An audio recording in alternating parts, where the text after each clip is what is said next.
Selamat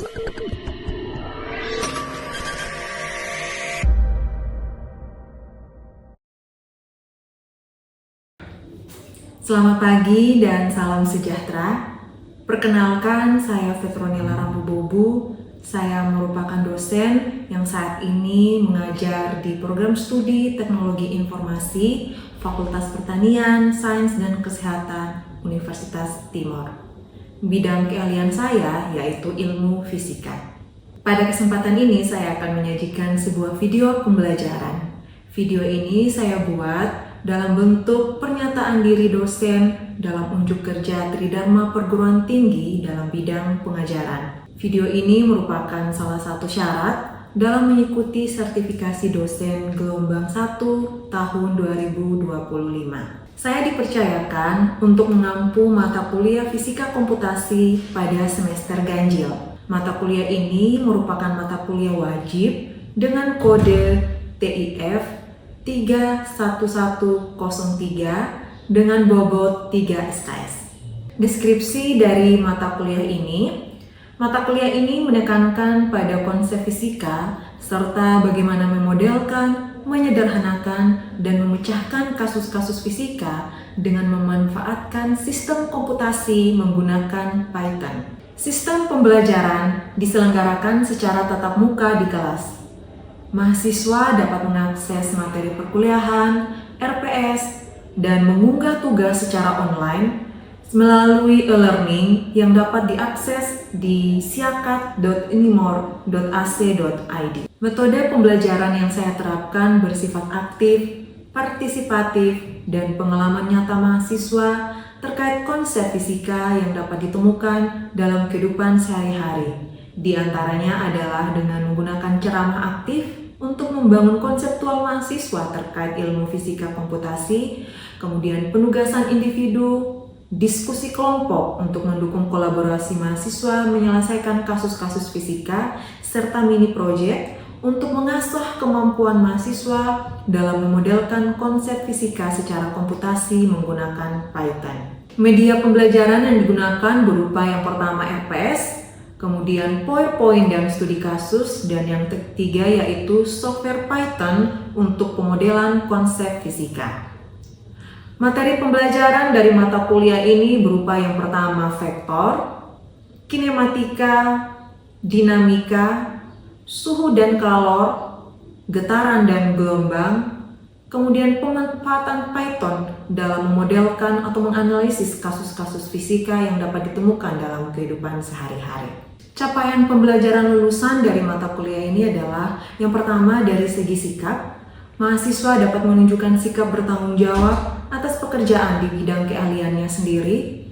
Kemudian dalam segi pengetahuan, mahasiswa memiliki pengetahuan yang kuat pada bidang ilmu yang menjadi dasar utama ilmu teknologi informasi.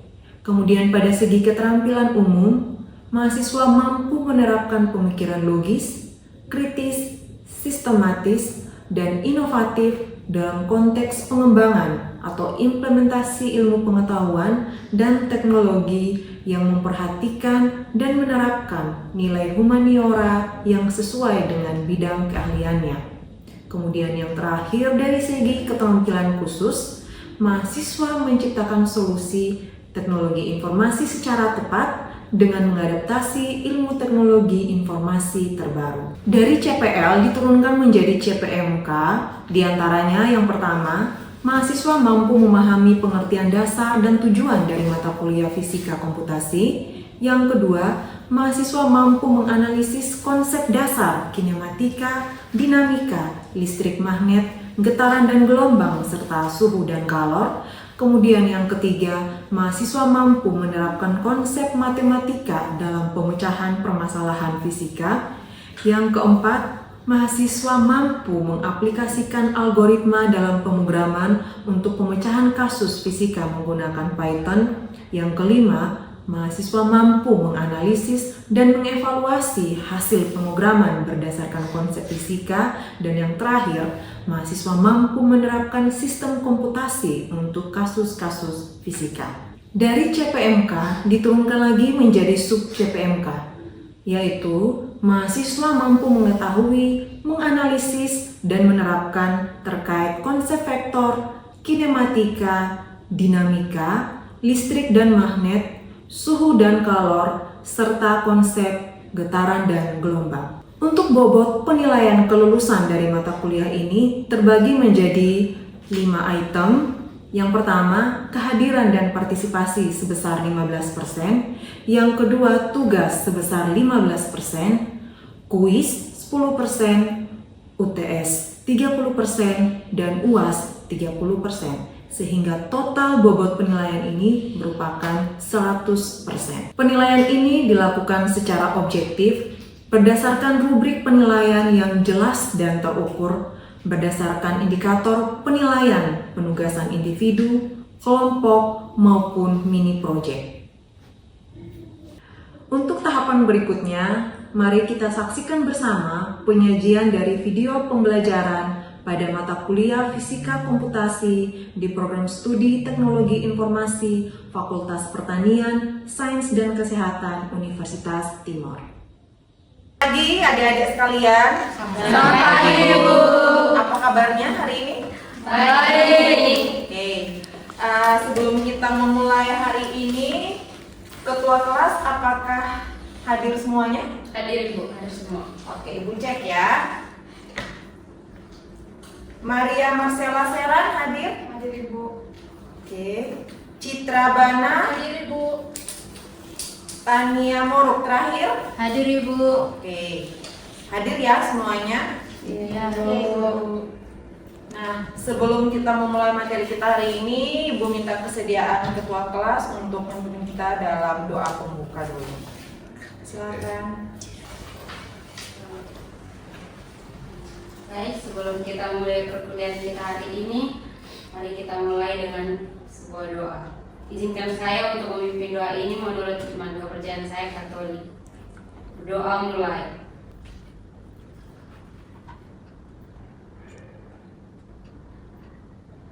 Selesai.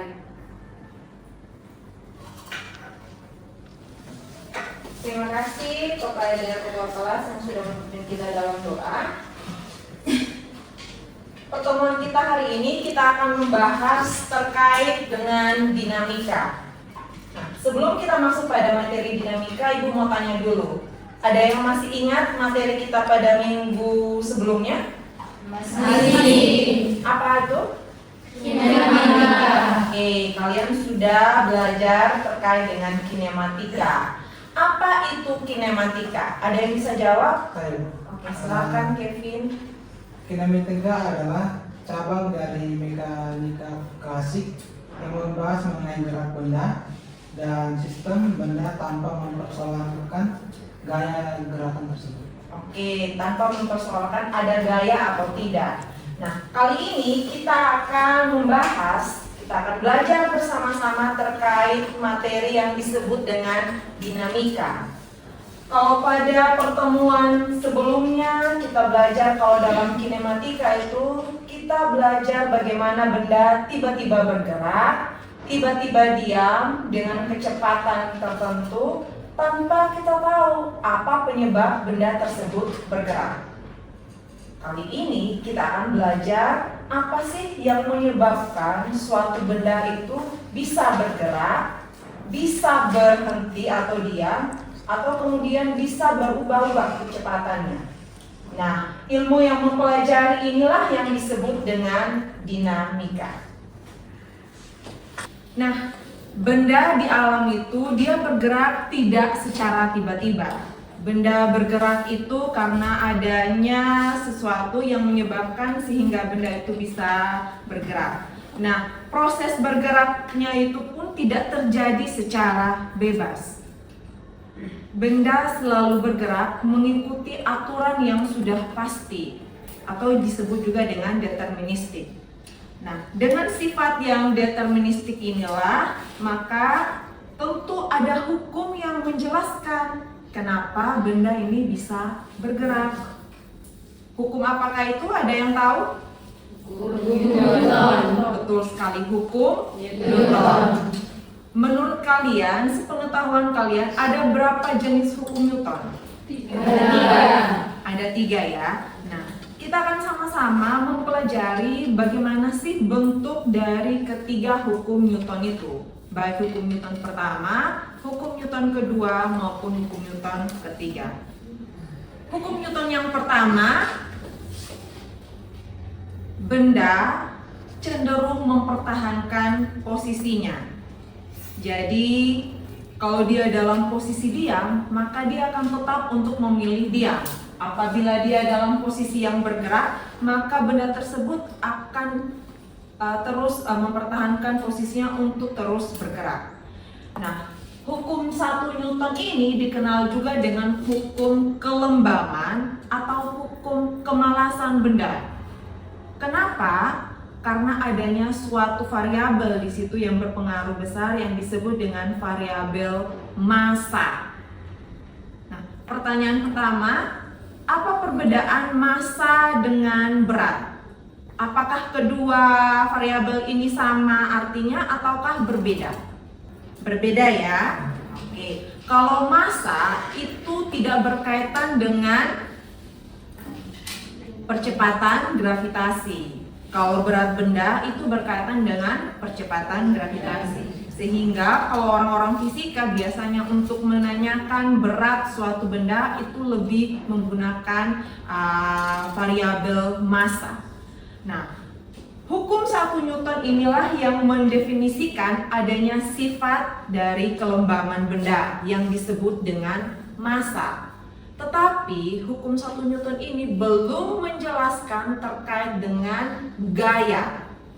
Gaya inilah nanti yang akan menyebabkan suatu benda itu bergerak. Sehingga total gayanya itu masih 0 kalau di hukum 1 Newton. Nah, sekarang kita akan masuk pada hukum kedua Newton. Kalau hukum pertama Newton tadi itu sudah membahas terkait besaran massa, sudah mendefinikan suatu besaran yang disebut dengan massa. Nah, hukum kedua Newton inilah yang akan membahas terkait bagaimana suatu benda itu bisa berubah keadaan geraknya atau bisa bergerak. Nah, hukum kedua Newton ini berbunyi bahwa suatu benda itu dapat berubah keadaan geraknya karena ada suatu gaya yang bekerja pada benda tersebut. Gayanya itu bermacam-macam. Contohnya, untuk memindahkan meja ini kita membutuhkan gaya apa? Gaya dorong, iya kan?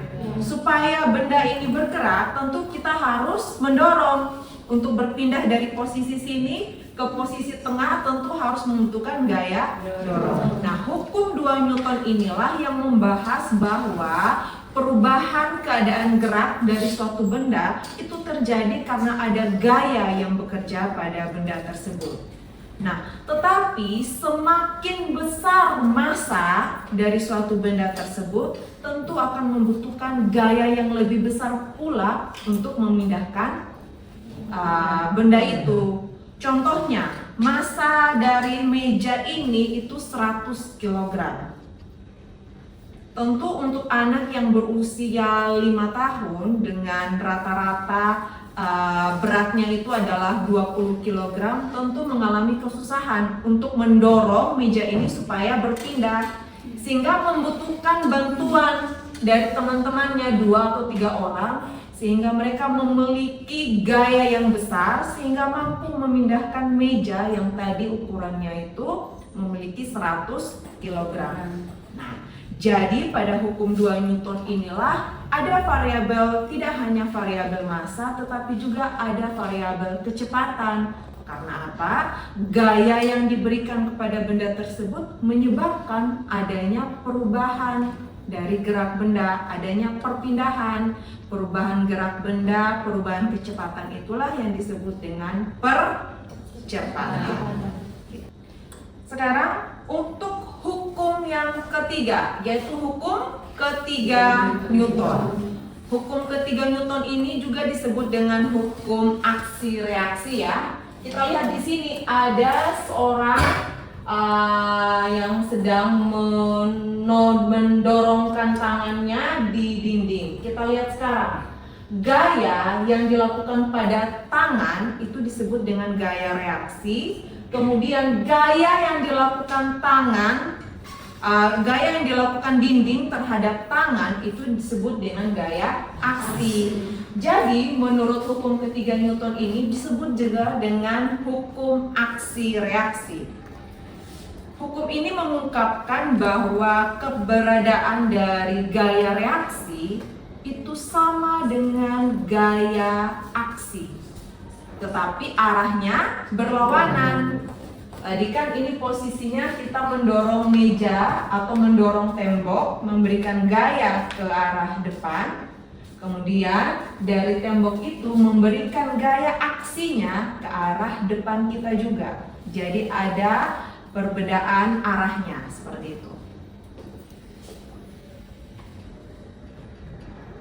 Nah, untuk memudahkan kalian dalam memahami terkait dengan bagaimana sih penerapan hukum pertama, kedua maupun ketiga dari hukum Newton ini, maka ibu minta sekarang kalian berdiskusi dalam bentuk kelompok. Silakan membagikan kelompok yang terdiri dari 3 kelompok. Kita akan membahas bersama-sama bagaimana sih kira-kira penerapan dari hukum pertama, kedua, dan ketiga Newton ini dalam kehidupan kita sehari-hari.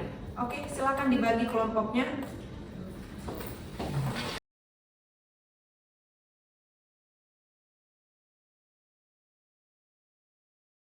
Ada 3 kelompok. Nah, masing-masing kelompok silakan mengidentifikasi kira-kira penerapan hukum Newton pertama atau 2 dan 3 yang kalian temukan dalam kehidupan sehari-hari itu bentuk-bentuk kegiatannya seperti apa.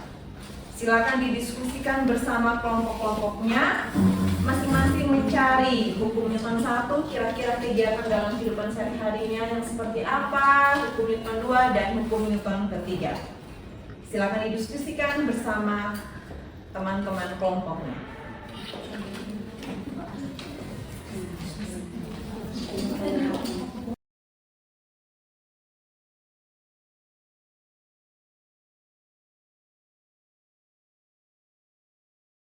Ya, sudah selesai berdiskusinya? Sudah. Nah, silakan masing-masing kelompok memaparkan hasil diskusinya terkait aplikasi atau kegiatan sehari-hari yang menerapkan ketiga hukum Newton tadi. Kelompok 1, bagaimana menurut kalian untuk penerapan hukum Newton yang pertama tadi, bisa dijelaskan? Silakan. Oke, baik. Jadi menurut kelompok kami, salah satu contoh aktivitas yang menerapkan hukum 1 Newton yaitu mobil atau motor yang direm mendadak. Akibatnya posisi pengendara condong ke depan. Oke, jadi kamu mengambil kegiatan yang mobil atau motor yang direm mendadak ya? Oke, kira-kira bisa berikan alasan kepada kami semua kenapa aktivitas atau kegiatan yang motor yang direm mendadak itu masuk kategori penerapan hukum pertama Newton? Baik Ibu, mengapa hal ini bisa terjadi? Karena berdasarkan hukum 1 Newton, benda cenderung mempertahankan posisinya. Benda yang diam akan tetap diam dan benda yang bergerak akan tetap bergerak. Oke, selanjutnya untuk kelompok 2, bagaimana hasil diskusi kelompok kalian? Sudah menemukan kegiatan yang menerapkan hukum kedua Newton? Sudah. Oke, silakan siapa yang mau menyampaikan hasil diskusinya? Ya. Baik, menurut kelompok kami, penerapan hukum Newton 2 dalam kehidupan sehari-hari adalah mendorong benda yang berat. Contohnya itu seperti mendorong mobil. Kenapa? Untuk mendorong sebuah mobil agar bisa bergerak, itu membutuhkan gaya yang lebih besar agar mobil tersebut bisa bergerak. Oke, terima kasih. Jadi kamu mengambil contoh mendorong benda yang berat ya. Nah, menurut kelompok kalian, kenapa hal itu bisa dikategorikan masuk dalam penerapan hukum kedua Newton? Baik, mengapa mendorong mobil masuk dalam hukum Newton 2? Itu di dalam hukum Newton 2 tersebut sudah dijelaskan bahwa Benda mengalami perubahan gerak karena ada gaya yang bekerja pada benda tersebut. Benda dengan massa yang lebih besar membutuhkan gaya yang besar pula untuk mengubah keadaan gerak. Oke, selanjutnya kelompok 3 sudah siap? Oke, silakan memaparkan hasil diskusi yang dilakukan bersama dengan anggota kelompoknya. Jadi menurut kelompok kami, aktivitas yang menerapkan hukum Newton ketiga itu adalah mendayung perahu. Jadi saat kita mendayung perahu, tangan mendorong air ke belakang, itu yang disebut dengan aksi, dan air mendorong perahu ke depan dengan gaya yang sama besar yang disebut dengan reaksi. Jadi hal itu bisa terjadi karena jika suatu benda memberikan gaya pada benda lain, benda kedua tersebut akan memberikan gaya yang sama besar pada benda pertama, tetapi dengan arah yang berlawanan.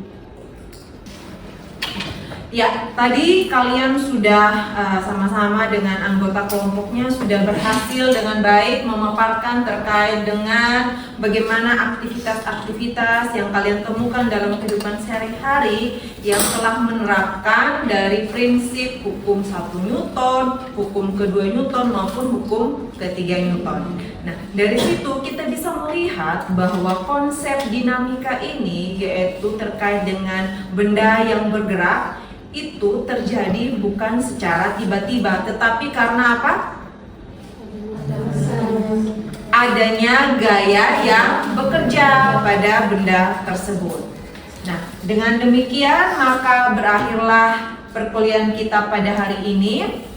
Tugas ini akan kalian kumpulkan pada minggu depan. Silakan diunggah hasil tugasnya, nanti kalian unggah di Siakat, di menu Siakat ya, di akun kalian masing-masing. Silakan diunggah hasil tugasnya. Kemudian nanti Ibu akan bagikan hasil dari penilaian terhadap tugas kalian.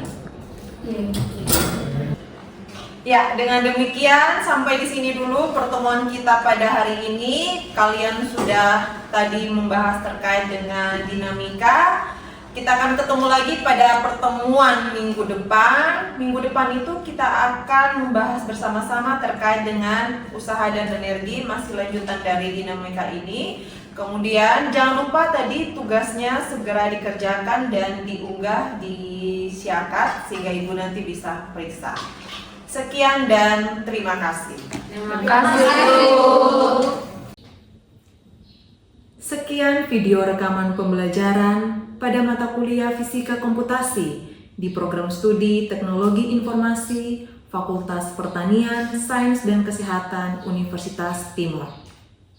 Semoga dengan video pembelajaran ini dapat menjadi bahan pertimbangan baik dalam pengajuan sertifikasi dosen gelombang pertama tahun 2025.